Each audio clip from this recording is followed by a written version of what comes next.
होणार नाही आणि मला खात्री आहे की ज्यांच्याकडे ही तक्रार करण्यात आली आहे ते त्याचा शहानिशा करत आहेत. त्यामुळं आम्ही त्यात कोणताही हस्तक्षेप करणार नाही. ज्या पद्धतीने तक्रार करण्यात आली आहे त्यावर श्री धनंजय मुंडे यांनी आपलं स्पष्टीकरण दिलेलं आहे. यासाठी त्यांनी हायकोर्टात मुंबईला देखील यापूर्वीच काही महिन्याआधी आपला अर्ज देखील सादर केलेला आहे आणि त्यामुळं त्याची यथोचित अशी आवश्यक ती माहिती ज्यांच्याकडे तक्रार झाली आहे ती घेतील. जर आवश्यकता वाटली तर पुढची पावलं ती टाकतील. भाजपनं मात्र त्यांच्या राजीनाम्याची मागणी केली चंद्रकांत दादांनी काल त्या संदर्भात. भारतीय जनता पक्ष विरोधी पक्ष आहे, त्यांचं ते काम आहे, पण त्यांच्या वेगळे नेते वेगळ्या पद्धतीच्या मागण्या करतायत आणि वेगळ्या पद्धतीच्या मागण्या करतायत. काही नेते समंजस आहेत, ते अतिशय सावधतेनं आपली भूमिका मांडतायत. चंद्रकांत दादा कशा भूमिका मांडतात हे सर्वांनाच माहिती आहे, त्यामुळे त्यावर जास्त बोलण्याची काही आवश्यकता नाही. सर, एक मुद्दा समोर येताना दिसतोय की मंत्रिमंडळामध्ये फेरबदल होण्याची चिन्ह दिसतात की काय राष्ट्रवादीची भूमिका आहे? असं आहे की मंत्रिमंडळामध्ये फेरबदल होण्याची आवश्यकता नाही आहे, सध्या तशी काही नाही आहे आणि या परिस्थितीचा योग्य तो आढावा योग्य त्या स्तरावर घेण्यात येईल. सर, नवाब मलिक यांचे जे जावई आहेत त्यांना देखील ड्रग्ज प्रकरणात काल अटक करण्यात आलेली आहे आणि भाजपाने त्यांच्या पण राजीनाम्याची मागणी केली आहे. असं आहे की जावयाने काही एखादा गुन्हा केलेला असेल तर त्याची चौकशी झाली पाहिजे आणि मला वाटतं की त्यांना अटक करण्यात आलेली आहे, कोणत्या बेसिसवर केली आहे माहीत नाही, पण त्यांच्या अटकेत एक तरी सर्वांच्याच लक्षात यायला पाहिजे की सरकारी हस्तक्षेप या कोणत्याही कामात होत नाही. त्यांना अटक झालेली आहे ती कोणत्या कारणास्तव झालेली आहे आणि त्याची इन्व्हेस्टिगेशन्स काय आहेत याची माझ्याकडं माहिती नाही आहे, पण नवाब मलिक यांचे जावई असून देखील त्यांना अरेस्ट झालेली आहे आणि ज्यांनी जे इन्व्हेस्टिगेशन करतायत ते त्याचं योग्य त्या पद्धतीनं त्याचं काम करतील. त्यात सरकारी हस्तक्षेप होण्याचा प्रश्न नाही. कोणाची तरी जावई आहेत म्हणून सासऱ्याने काही हे करावं असं मला वाटत नाही. जावयाचा वेगळी फॅमिली येते, त्यांनी काही जर चूक केली असेल, गुन्हा केला असेल तर योग्य त्या पद्धतीनं त्या बाबतीत कारवाई होईल. सर, पण आपण काय बघतो की एका मागोमाग एक राष्ट्रवादीचे 2 मंत्री जे आहेत ते अडचणीत आलेले आहेत. हे राजकारण वाटत आहे का की ज्या पद्धतीने राष्ट्रवादीचे जे नेते आहेत ते अडचणीत येतात? असं आहे की मी याच्या बाबतीत कोणती कॉमेंट करणार नाही, कारण दोन्ही या पोलिसांच्याकडे गेलेले विषय आहेत आणि आम्हाला पोलिसांच्यावर कोणताही दबाव आणायचा नाही. निरपेक्ष पद्धतीने चौकशी व्हावी दोन्ही प्रकरणात अशीच आमची अपेक्षा आहे. पण मग दोघांचे राजीनामे घेणार किंवा काय होणार किंवा पक्ष त्यांच्याकडनं त्यांची भूमिका मागणार का?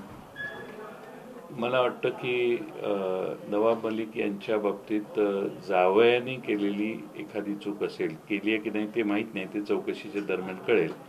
तर मला वाटतं त्याचं सासऱ्याने म्हणजे सासऱ्यावर परिणाम होण्याची आवश्यकता आहे असं मला वाटत नाही.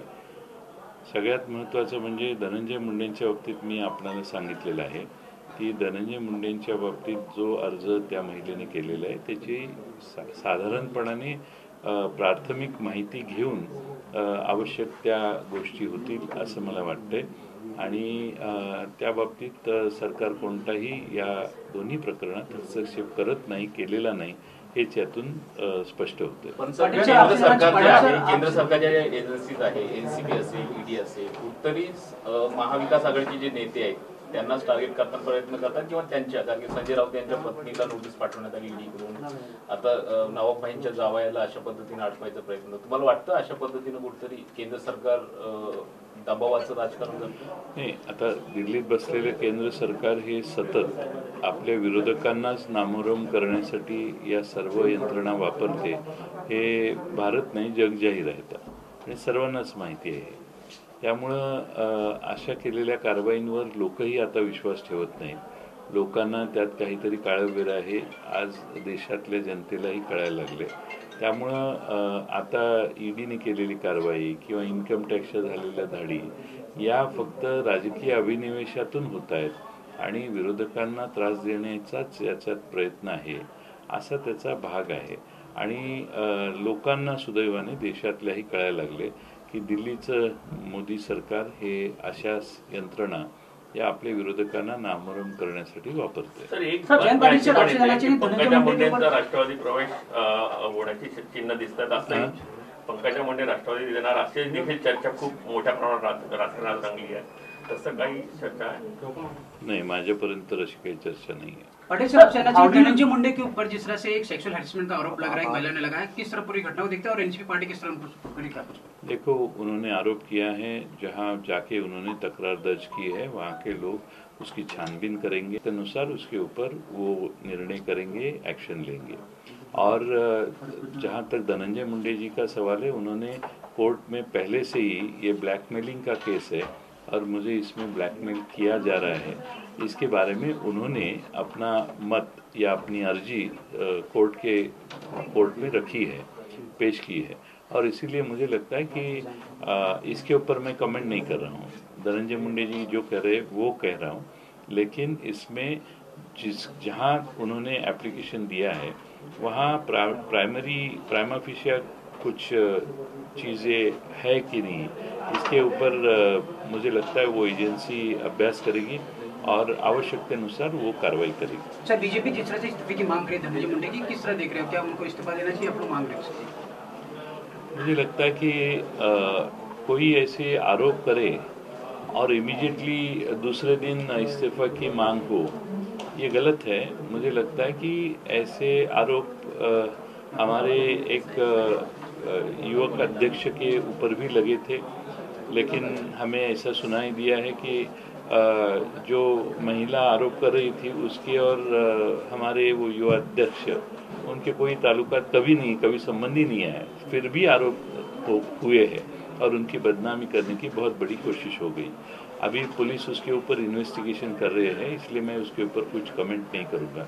लेकिन वैसे ही हमारे धनंजय मुंडे जी के ऊपर जो आरोप है उसके ऊपर उसमें सच क्या है, उनके कुछ ताल्लुकात थे, संबंध थे या नहीं, इसके ऊपर थोड़ी तो इन्फॉर्मेशन जो एजेंसी इसमें जांच करेगी या इसमें कुछ इन्फॉर्मेशन लेने की कोशिश करेगी, उनको अगर उसमें कुछ बेस लगा तो उसके ऊपर एक्शन होने ही वाली है.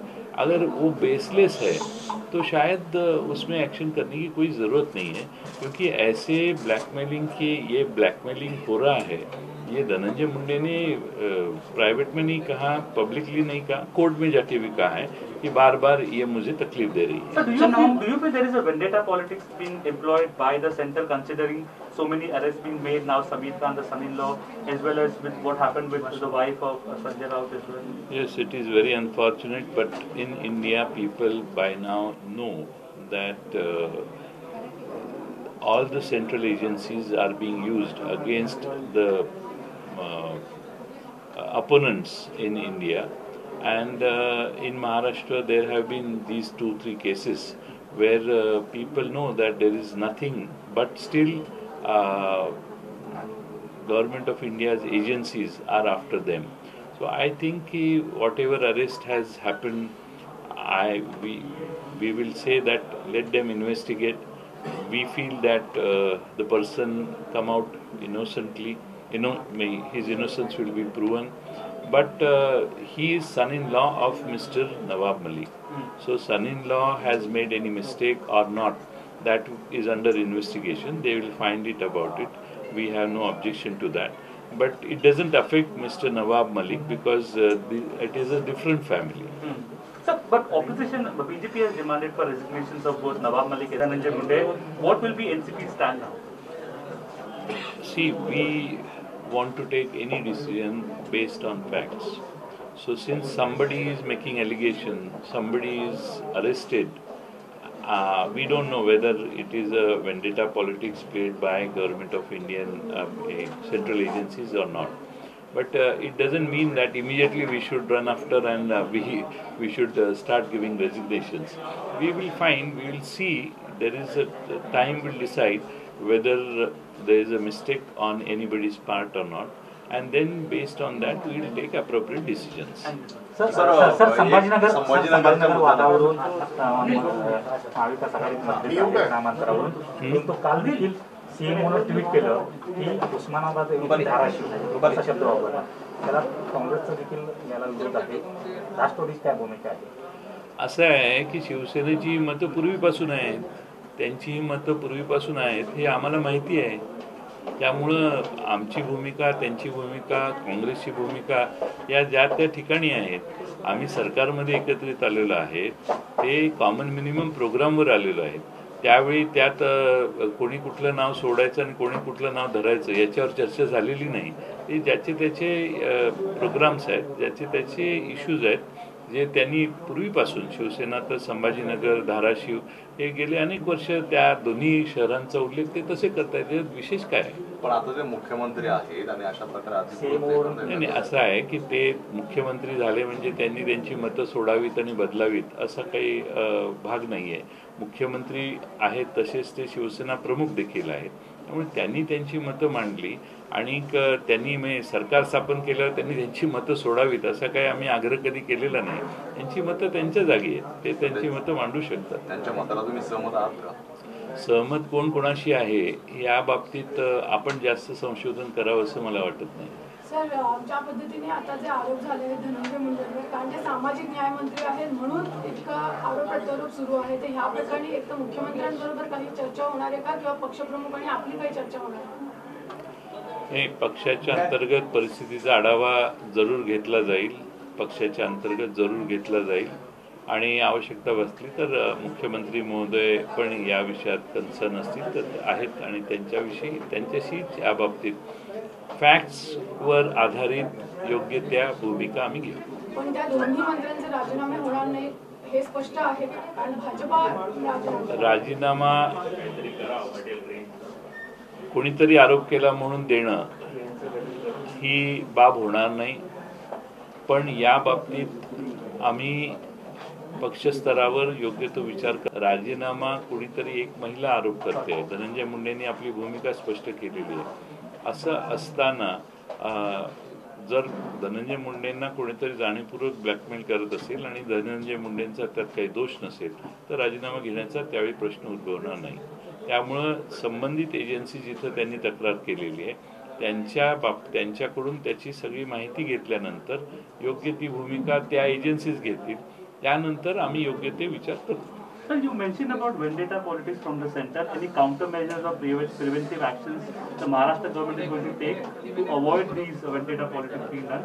No countermeasure you cannot take for about the people who are already prejudiced. So it is very difficult to assess what they will do, and therefore we will have to face it as it comes.